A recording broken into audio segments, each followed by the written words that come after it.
उसने दो इलाकों की बिल्कुल अनदेखी की है। एक मुस्लिम बहुल बस्तियां और दलित बहुल बस्तियां, वहां पे उन्होंने अपनी सिविक एम्यूनिटीज का बिल्कुल अभाव है। वहां आप जाइए, कूड़े के ढेर मिलेंगे, नाले मिलेंगे, खुली नालियां मिलेंगी, और जो स्वास्थ्य और शिक्षा की भी सुविधाएं वहां बिल्कुल ना के बराबर है। इसी तरीके से आम आदमी पार्टी जो अपना पीठ थपथपाती है कि हमने स्वास्थ्य पे बहुत काम किया है, तो उसने स्वास्थ्य की सेवाएं भी, खासतौर से मोहल्ला क्लिनिक, पौष दिल्ली में तो जहां उसने 5 बनाई, 10 बनाई, उसके मुकाबले में जो अनथराइज एरिया है जहां पे ज्यादा बीमारी है, वहां पे 1 बनाई या 2 बनाई। इसी तरीके से शिक्षा, जिस पर अपना वो पीठ थपथपाती है, उसने सिर्फ जो पहले से मौजूदा स्कूल थे उनके रेनोवेशन किया या उन पे कमरे ऐड किए, जबकि सच्चाई ये है कि अनथराइज कॉलोनियों में पहले से स्कूल ही मौजूद नहीं थे। जब स्कूल ही मौजूद नहीं थे तो स्कूल का, उनकी जो शिक्षा नीति का कोई फायदा नहीं हुआ। हमने कहा भी अरविंद केजरीवाल को कि आप अनथराइज एरियो में, मुस्लिम और दलित बहुल बस्तियों में स्कूल बनाइए। उन्होंने हमसे वादा करा हम बनाएंगे। उन्होंने दिल्ली वक्फ बोर्ड को कहा भी कि 250 स्कूल वो मुस्लिम इलाकों में बनाएंगे और दलित इलाकों में बनाएंगे। काम शुरू भी हुआ, लेकिन जैसे ही उनको उन्होंने ऐलान किया और वोट मिल गया, उसके बाद उन्होंने वो प्रोजेक्ट वापस ले लिया। तो सवाल अब ये है कि अरविंद केजरीवाल जिन वादों से सत्ता में आए थे, उन्होंने ये कहा था कि हम सांप्रदायिकता जो है भ्रष्टाचार से ही बड़ा मुद्दा है। आज वो हिंदुत्व के बड़े खिलाड़ी बन गए। यानी जब जब मुसलमानों पे कोई तकलीफ आई, चाहे वो कोविड आया हो, तब उन्होंने जमातियों पे कोविड का इल्जाम लगाकर जमातियों को जिम्मेदार ठहराया, और उसके नतीजे में जमाती पूरे हिंदुस्तान में टारगेट हुए।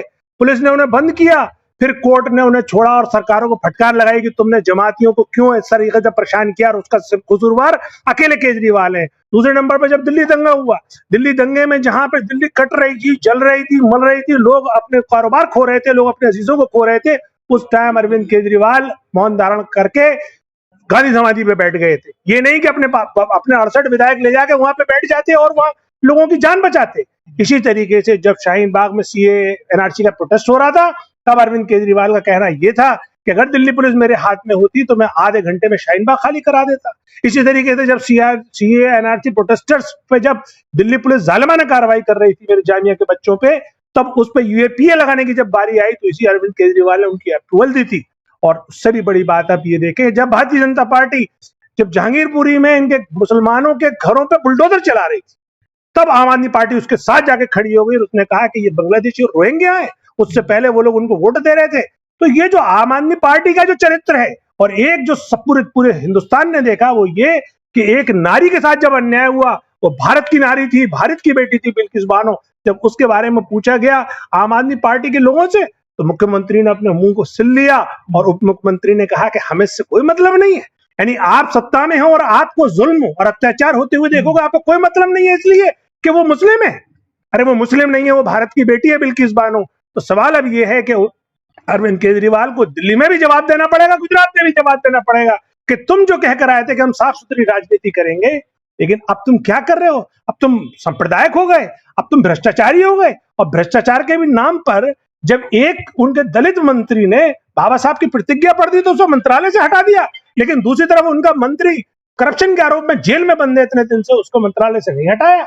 एक उनके काउंसलर ने जब एक दिल्ली दंगों में उसका नाम आया तो ये कहा कि इसका नाम ताहिर हुसैन है, इसे डबल सजा दो। लेकिन मनीष सिसोदिया का नाम आ गया अब शराब घोटाले में, उनको तो मंत्रालय से नहीं हटाया। तो ये जो दोगली राजनीति है अरविंद केजरीवाल की, इसके खिलाफ है हम। और ये जो जितनी अनथराइज कॉलोनियां जो आज जिस हाल में है, ये सब कांग्रेस की देन है। कांग्रेस की जो मनोवादी सोच है उसकी देन की वजह से आज ये कॉलोनियां बैकवर्ड है।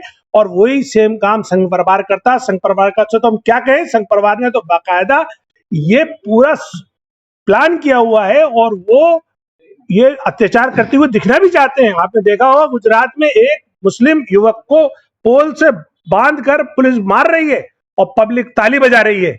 ये जो कल्चर डेवलप किया संघ परिवार ने, तो इन तमाम एट्रोसिटीज के खिलाफ आज ये हिस्सेदारी मोर्चा एक हुआ है।